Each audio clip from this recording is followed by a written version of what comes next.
موعد مباراة منتخب المغرب ضد المنتخب المصري اليوم السبت في نهائي أفريقيا. المنتخب المصري يواجه نظيره المغربي صاحب الأرض والجمهور اليوم السبت 8 يوليو 2023 على لقب بطولة كأس الأفريقية تحت 23 عاما، بعدما تأهل المنتخبين على حساب غينيا ومالي. ينطلق اللقاء بين منتخب مصر ومنتخب المغرب عند الساعة 9 بتوقيت المغرب والجزائر وتونس، و11 بتوقيت السعودية والقاهرة وقطر والسودان والأردن، و12 منتصف الليل بتوقيت دولة الإمارات. تشهد بطولة كأس إفريقيا تحت 23 عاما نهائي عربي للمرة الأولى في النسخة الرابعة لهذه البطولة.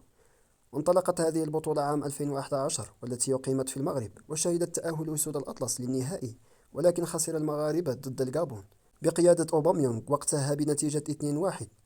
واستضافت السنغال النسخة الثانية عام 2015، وجمع النهائي بين نيجيريا والجزائر، وفاز المنتخب النيجيري بنتيجة 2-1. وأقيمت النسخة الثالثة في القاهرة عام 2019، وحسم اللقب الفراعنة بعد الفوز على الكوت ديفوار بنتيجة 2-1.